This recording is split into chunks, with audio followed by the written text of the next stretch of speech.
ಈಗ ನೋಡಿ ಶಾವಿಗೆ ಕಡುಬು ಎಷ್ಟು ಸೊಗಸಾಗಿ ಬಂದಿದೆ ಅಂತ. ನಾವು ಕಾಯಿ ತುಂಬ ಬಲ್ತಿದ್ರೆ ಪಾಕ ತುಂಬ ಜಾಸ್ತಿ ಕೇಳುತ್ತೆ, ಕಾಯಿ ಬಲ್ತಿಲ್ಲ ಅಂದರೆ ಪಾಕ ಕಡಿಮೆ. ಈ ಥರ ಚಕ್ಲಿಗಳು ಎಲ್ಲ ಕಡೆನೂ ಸಿಗುತ್ತೆ, ಎಲ್ಲರೂ ಮನೇಲಿ ಇಟ್ಟಿರ್ತೀರ. ಓಕೆ,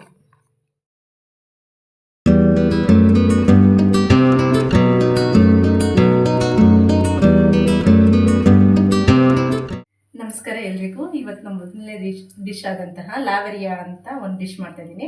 ಅದು ಬಂದು ಶ್ರೀಲಂಕನ್ ಡಿಶ್ ಆಗಿದೆ. ನಮ್ಮ ಲೋಕಲಲ್ಲಿ ನಾವು ಹೇಳೋದಾದರೆ ಕಡುಬು ಅಂತಲೇ ಹೇಳ್ಬೋದು. ನೋಡಿ ಹೇಗೆ ಮಾಡ್ತೀನಿ ಅಂತ. ಮೊದಲು ಸ್ಟವ್ ಹತ್ತಿಸ್ಕೋಬೇಕು. ಸ್ವಲ್ಪ ಬೆಲ್ಲ ಕರಗಿಸ್ಕೊಳ್ಳೋಣ. ಬೆಲ್ಲ ಕರಗಿಸ್ಕೊಳ್ಳೋದಕ್ಕೆ ಸ್ವಲ್ಪ ನೀರು ಹಾಕ್ಕೊಳ್ಳೋಣ, ಸ್ವಲ್ಪ ಸಾಕು. ಮತ್ತು ಅದಕ್ಕೆ ಸ್ವಲ್ಪ ಬೆಲ್ಲನೂ ಹಾಕೋಣ. ಬೆಲ್ಲ ಕುಟ್ಟಿಟ್ಕೊಂಡಿದ್ದೀನಿ. ನಾವು 1.5-2 ಕಪ್ಪಷ್ಟು ಬೆಲ್ಲ ಹಾಕ್ತಾಯಿದ್ದೀನಿ. ಚಿಕ್ಕ ಕಪ್ಪು, ಜಾಮೂನ್ ಕಪ್ಪಲ್ಲಿ, ಈ ಕಪ್ಪಲ್ಲಾದರೆ ಅರ್ಧ cup hockey, normal jamun cup ಆದರೆ 1.5 ಕಪ್ ಹಾಕಿ.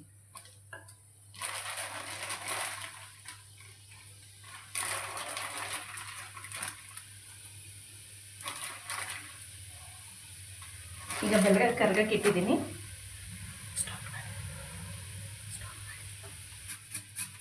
ಬೆಲ್ಲ ಕರಗಿಸ್ತಾ ಇದ್ದೀವಿ. ಈ ಬೆಲ್ಲ ಇನ್ನೂ ಸ್ವಲ್ಪ ಕರಗಬೇಕು, ಸ್ವಲ್ಪ ಗಟ್ಟಿಯಾಗೋ ರೀತಿ ಕರಗಿಸ್ಕೊಳ್ಳೋಣ. ಮತ್ತು ಇದನ್ನು ಶೋಧಿಸ್ಕೋಬೇಕು.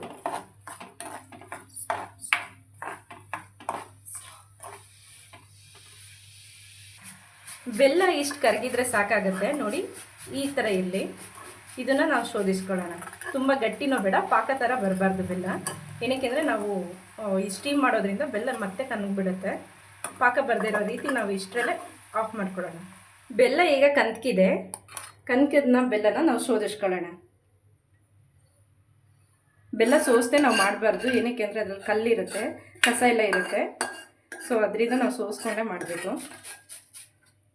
ಬೆಲ್ಲ ಶೋಧಿಸಾಗಿದೆ.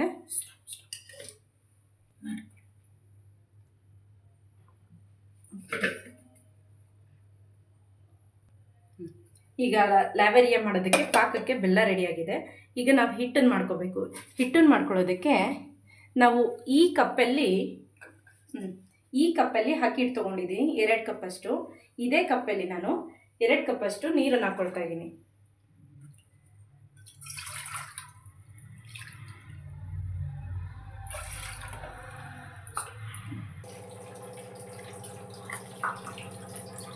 ಈಗ ನಾನು ಇದಕ್ಕೆ 2.5 ಕಪ್ಪಷ್ಟು ನೀರನ್ನ ಸೇರಿಸಿದ್ದೀನಿ. ಒಲೆ ಹಚ್ಕೊಳ್ಳೋಣ. ಇದಕ್ಕೆ ಒಲೆ ಹಚ್ಚಿದ ತಕ್ಷಣವೇ ಸ್ವಲ್ಪ ಅಕ್ಕಿ ಹಿಟ್ಟನ್ನು ನೋಡಿ ಹೀಗೆ ಕೈ ತೊಗೊಳ್ಳಿ, ಹೀಗೆ ಉದುರಿಸ್ಬಿಡಿ. ಇಷ್ಟು ಅಕ್ಕಿ ಹಿಟ್ಟನ್ನು ಹಾಕಿ ಬಿಟ್ಬಿಡಬೇಕು. ಇದು ಅಕ್ಕಿ ಹಿಟ್ಟು ಕುದಿ ಬರೋವರೆಗೂ ನಾವು ಕಾಯಬೇಕಾಗತ್ತೆ. ಇದು ಕುದಿ ಬಂದಮೇಲೆ ನಾವು ಅಕ್ಕಿ ಹಿಟ್ಟು ಹಾಕಿ ಕನಕ ಮಾಡ್ಕೊಳ್ಳೋಣ. ಈಗ ನಾವು ಹೂರ್ಣ ಮಾಡ್ಕೊಳ್ಳೋಣ. ಹೂರ್ಣಕ್ಕೆ ನಾವು ಮೊದಲು ಕಾಯಿ ತುರಿ ಹಾಕ್ಕೊಳ್ಳೋಣ. ಕಾಯಿ ತುರಿ ಬಂದು ಈ ಕಪ್ಪಲ್ಲಿ 1 ಕಪ್ಪಷ್ಟು, ನಾವು ಯಾವ ಕಪ್ಪಲ್ಲಿ ಅಕ್ಕಿ ಹಿಟ್ಟು ತೊಗೊಂಡಿದ್ದೀವಿ ಅದೇ ಕಪ್ಪಲ್ಲಿ 1 ಕಪ್ಪಷ್ಟು ಕಾಯಿ ತುರಿ ಹಾಕ್ಕೊಳ್ತಾ ಇದ್ದೀವಿ. ಸ್ವಲ್ಪ ಏಲಕ್ಕಿ ಪುಡಿ.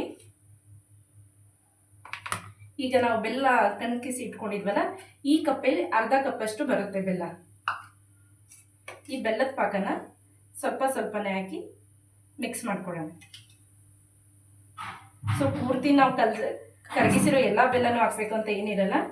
ನಾವು ಕಾಯಿ ತುಂಬ ಬಲ್ತಿದ್ರೆ ಪಾಕ ತುಂಬ ಜಾಸ್ತಿ ಕೇಳುತ್ತೆ, ಕಾಯಿ ಬಲ್ತಿಲ್ಲ ಅಂದರೆ ಪಾಕ ಕಡಿಮೆ ಕೇಳುತ್ತೆ. ಇನ್ನೊಂದು ಸ್ವಲ್ಪ ಸೇರಿಸ್ಕೊಂಡು ಕಲಿಸ್ಕೊಳ್ಳೋಣ.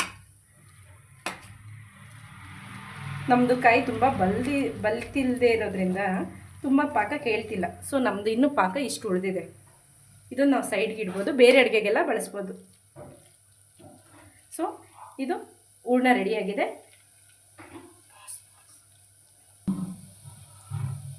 ಈಗ ಇದು ಕುದಿ ಬರ್ತಿದೆ. ಇದಕ್ಕೆ ಇನ್ನೊಂದು ಸ್ವಲ್ಪ ಕುದಿ ಬಂದ ತಕ್ಷಣ ನಾವು ಅಕ್ಕಿ ಹಿಟ್ಟನ್ನ ಹಾಕೊಳ್ಳೋಕೆ ಶುರು ಮಾಡೋಣ. ಈಗ ಫುಲ್ಲು ಕುದಿ ಬಂದಿದೆ. ಈ ರೀತಿ ಸೌಟ್ ಇರುತ್ತಲ್ಲ ನಿಮ್ಮ ಮನೇಲಿ, ಆ ಸೌಟಲ್ಲಿ ಒಂದೊಂದೇ ಸ್ವಲ್ಪ ಅಕ್ಕಿ ಹಿಟ್ಟನ್ನ ಹಿಂಗೆ ಹಾಕೊಳ್ಳಿ.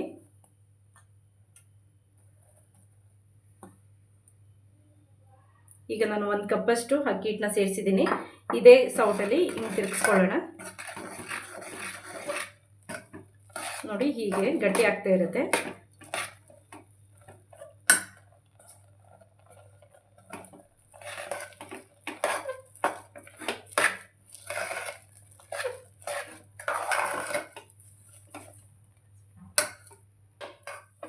ನಾವು ಕಡ್ಬಿಟ್ಟು ಹೇಗೆ ಮಾಡ್ತೀವಿ ಸೇಮ್ ಅದೇ ರೀತಿ ಮಾಡ್ಕೊಳ್ಳೋದು. ಬಟ್ ಉಪ್ಪನ್ನು ನಾವು ಹಾಕುತ್ತಾ ಇಲ್ಲ. ಇಲ್ಲಿ ಕಡುಬು ಮಾಡಬೇಕಾದ್ರೆ ಸ್ವಲ್ಪ ಉಪ್ಪನ್ನು ಸೇರಿಸ್ತೀವಿ. ಏನಕ್ಕೆ ಅಂದರೆ ರುಚಿ ಚೆನ್ನಾಗಿ ಬರುತ್ತೆ ಅಂತ. ಆದರೆ ಈ ಡಿಶ್ಗೆ ನಾವು ಉಪ್ಪು ಹಾಕೋದಿಲ್ಲ. ನೋಡಿ ಈ ರೀತಿ ಬರಬೇಕು. ಸೊ ಇದನ್ನು ನಾವು ಒಂದು ಬೌಲ್ಗೆ ಟ್ರಾನ್ಸ್ಫರ್ ಮಾಡಿಕೊಂಡು ಸ್ವಲ್ಪ ನಾದ್ಕೊಳ್ಳೋಣ.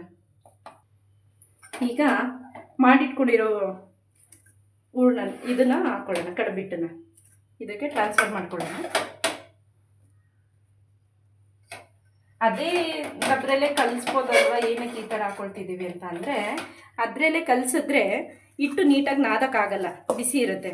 ಬಿಸಿ ಇದ್ದಾಗೆ ಹಿಟ್ಟು ನಾದಬೇಕಾಗಿರೋದ್ರಿಂದ ನಾವು ಬೇರೆ ಬೌಲಲ್ಲಿ ಹಾಕ್ಕೊಂಡು ಕಲಿಸ್ತಾ ಇದ್ದೀವಿ. ಸೊ ನೀಟಾಗಿ ನಾದಬೇಕು, ಚೆನ್ನಾಗಿ ಜಡಿಬೇಕು. ನಿಮ್ಮ ಮನೇಲಿ ಹಿಟ್ಟಿನ ಕೋಲು, ಹಿಟ್ಟಿನ ತಪ್ಪಲೆ ಥರದ್ದು ಏನಾದರೂ ಇದ್ದರೆ ಅದರಲ್ಲಾದರೆ ಒಂದೇ ತಪ್ಪಲೆಯಲ್ಲಿ ನೀವು ಒಂದೇ ಸಲ ಮಾಡ್ಕೊಳ್ಬೋದು. ಏನಕ್ಕೆ ಅಂದರೆ ಅದ್ರಲ್ಲಿ ನೀಟಾಗಿ ಜಡಿಬೋದು.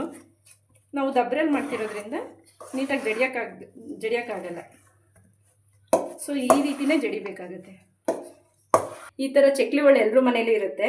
ಅದಕ್ಕೆ ನಾವು ಇಷ್ಟು ಸಣ್ಣ ಇರೋ ತೂತಿರೋಂಥದ್ದನ್ನ ಜಾಲರಿನ ನಾವು ಇದಕ್ಕೆ ಹಾಕ್ಕೊಳ್ತಾ ಇದ್ದೀವಿ. ಮತ್ತು ಇದಕ್ಕೆ ತುಪ್ಪನ ಒಳಗಡೆ ಸವರ್ತಿದ್ದೀವಿ. ಓಕೆನಾ?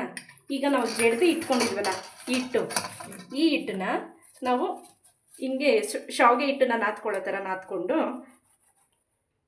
ಸೊ ಹಿಂಗೆ ಮಾಡಿಕೊಂಡು ಒಳ್ಳೆ ತುಂಬ್ಕೋಬೇಕು.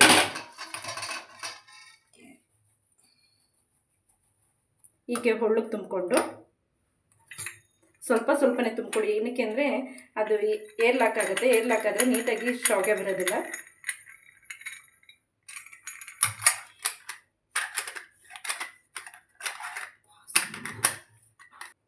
ಈಗ ಇದು ಅರಿಶಿಣದ ಎಲೆ ಅಂತ ಮಂಗಳೂರು ಸ್ಟೋರ್ಗಳಲ್ಲೆಲ್ಲ ಸಿಗುತ್ತೆ. ಬೆಂಗಳೂರಲ್ಲಿರೋರಿಗೆ ಅವೈಲಬಲ್ ಮಂಗಳೂರು ಸ್ಟೋರಲ್ಲಿ ಸಿಗುತ್ತೆ. ಹಳ್ಳಿಗಳಲ್ಲಿ ಎಲ್ರಿಗೂ ಸಿಗುತ್ತೆ. ಸೊ ಇದಕ್ಕೆ ನಾವು ತುಪ್ಪ ಹಚ್ಕೊಳ್ಳೋಣ. ತುಪ್ಪ ಹಚ್ಕೊಂಡು ಈಗೇನು ಒಳ್ಳೆಲ್ಲ ಹಿಟ್ಟು ತುಂಬಿಟ್ಟಿದ್ದು ಅದನ್ನೇ ಇದಕ್ಕೆ ಶಾವಿಗೆ ಒತ್ತೋಣ.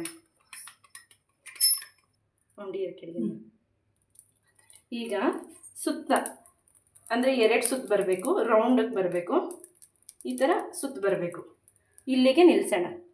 ಇಲ್ಲಿಗೆ ನಿಲ್ಲಿಸಿ ನಾವು ಈ ಹೂರ್ಣ ಏನು ಮಾಡಿಟ್ಕೊಂಡಿದ್ದೋ ಈ ಹೂರ್ಣನ ಹಿಂಗೆ ತುಂಬೋಣ. ತುಂಬ ತುಂಬಿಡಿ, ಯಾಕೆಂದರೆ ಸ್ಟಫಿಂಗ್ ಜಾಸ್ತಿ ಆದಷ್ಟು ಲೀಕ್ ಆಗುತ್ತೆ, ಬೆಲ್ಲ ಸೋರುತ್ತೆ. ಇದನ್ನು ಹೀಗೆ ಮುಚ್ಚಬೇಕು.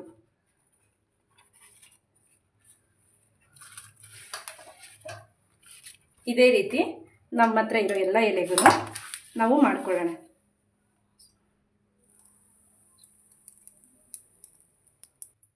ಸೊ ಇದನ್ನು ಹಿಂಗೆ ಫೋಲ್ಡ್ ಮಾಡಿ ಈ ಥರ ಫೋಲ್ಡ್ ಮಾಡಿಕೊಂಡು ಇಟ್ಕೊಂಡಿದ್ದೀನಿ ನಾನು. ನೀವು ಇದೇ ರೀತಿ ಇಟ್ಕೊಳ್ಳಿ. ಈಗ ನಾವು ಅದು ಶಾವಿಗೆ ರೀತಿ ಒತ್ಬಿಟ್ಟು ಮಾಡಿದ್ದು, ಅದೇ ರೀತಿ ಕಡುಬು ಮಾಡೋಕ್ಕಾಗಲ್ವ ಅಂತ ತುಂಬ ಜನಕ್ಕೆ ಪ್ರಶ್ನೆ ಇರುತ್ತೆ. ಸೊ ನಾವು ಇದೇ ಹಿಟ್ಟನ್ನೇ ಈ ರೀತಿ ತಟ್ಕೊಂಡು, ನೋಡಿ ಈ ರೀತಿ ತಟ್ಕೋಬೇಕು. ಕೈನ ಸ್ವಲ್ಪ ತುಪ್ಪದಲ್ಲಿ ಇಲ್ಲ ನೀರಲ್ಲಿ ಒದ್ದೆ ಮಾಡ್ಕೊಳ್ಳಿ. ತುಂಬ ತುಪ್ಪ ಬಳಸಬೇಡಿ. ಈ ಥರ ತಟ್ಕೊಂಡು ಇದೇನು ನಾವು ಹೂರ್ಣ ಮಾಡ್ಕೊಂಡಿರ್ತೀವಿ ಅದನ್ನು ಸ್ಟಫಿಂಗ್ ಮಾಡಿಕೊಂಡು ಜಸ್ಟ್ ಈ ರೀತಿ ಕ್ಲೋಸ್ ಮಾಡ್ಕೋಬೇಕಷ್ಟೆ. ನೋಡಿ ಈ ರೀತಿ ಕ್ಲೋಸ್ ಮಾಡಿಕೊಂಡು ಹಿಂಗೆ ಟ್ಯಾಪ್ ಮಾಡಿ ಇದನ್ನು ಹಿಂಗೆ ರ್ಯಾಪ್ ಮಾಡಿದ್ರೆ ಮುಗೀತು.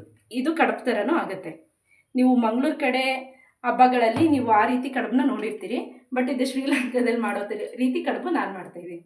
ಅದಕ್ಕಿಂತ ಮುಂಚೆ ಇದೆಲ್ಲ ರೆಡಿ ಮಾಡ್ಕೊಳ್ಬೇಕಾದ್ರೆ ನಾವು ಇಡ್ಲಿ ಪಾತ್ರೆನ ಕಾಯಕ್ಕಿಟ್ಟಿರೋಣ. ಪಾತ್ರೆ ಈಗ ಬಿಸಿಯಾಗಿದೆ, ಹಾವಿ ಬರ್ತಿದೆ. ಸೊ ಯಾವಿ ಬರ್ತಿರೋ ಇಡ್ಲಿ ಪಾತ್ರೆಯಲ್ಲಿ ನಾವು ಈಗೇನು ಫೋಲ್ಡ್ ಮಾಡಿ ಇಟ್ಕೊಂಡಿದ್ದೋ ಅರಿಶಿಣದಲ್ಲಿ ಕಡುಬುಗಳನ್ನ ಒಂದೊಂದಾಗಿ ಇಟ್ಕೊಂಡು ಬರೋಣ. ನೋಡಿ ಈ ರೀತಿ ಇಟ್ಕೊಳ್ಳಿ. ಒಂದೊಂದಾಗೆ ಸುತ್ತ ಇಟ್ಕೊಂಡು ಬಂದರೆ ಆಯಿತು.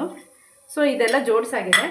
ನಾವು ಇದನ್ನು ಒಂದು 5 ನಿಮಿಷದ ಮಟ್ಟಿಗೆ ಮುಚ್ಚಿಡೋಣ. 5 ನಿಮಿಷ ಆದಮೇಲೆ ನಾವು ಮಾಡ್ತಿರೋ ಕಡುಬು ರೆಡಿ ಆಗುತ್ತೆ. ಈಗ ಇದು ರೆಡಿಯಾಗಿದೆ, 5 ನಿಮಿಷ ಆಗಿದೆ, ತೆಗೆಯೋಣ. ವಾವ್, ನೋಡಿ ಎಷ್ಟು ಚೆನ್ನಾಗಿ ಬಂದಿದೆ ಕಡುಬು ಅಂತ. ಎಲೆ ಎಲ್ಲ ಸ್ಮೆಲ್ ಬಿಟ್ಕೊಂಡಿದೆ, ತುಂಬ ಘಮ ಘಮ ಅಂತಿದೆ.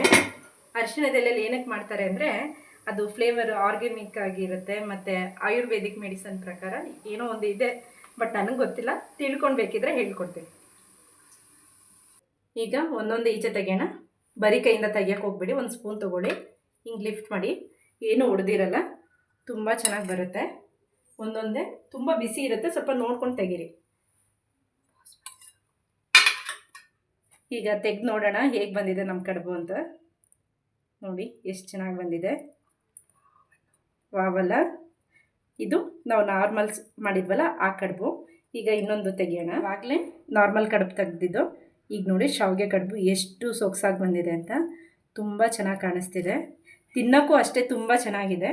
ಇದ್ರ ಮೇಲೆ ಒಂದು ಸ್ವಲ್ಪ ತುಪ್ಪ ಹಾಕ್ಕೊಂಡು ತಿಂತಾಯಿದ್ರೆ ತುಂಬ ಚೆನ್ನಾಗಿರುತ್ತೆ. ನೋಡಿ ತುಂಬ ಬಿಸಿ ಬಿಸಿ ಇದೆ, ತುಪ್ಪ ಹಾಕ್ಕೊಂಡು ತಿನ್ನಿ. ಈಗ ನನ್ನ ಫ್ರೆಂಡ್ಸು ಕೊಡ್ತೀನಿ, ಟೇಸ್ಟ್ ನೋಡ್ಬಿಟ್ಟು ಹೇಗಿದೆ ಅಂತ ಹೇಳ್ತಾರೆ.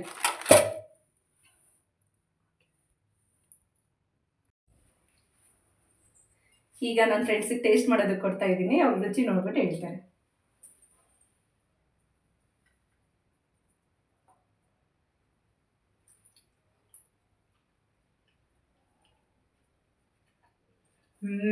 ಸಕ್ಕತ್ತಾಗಿದೆ.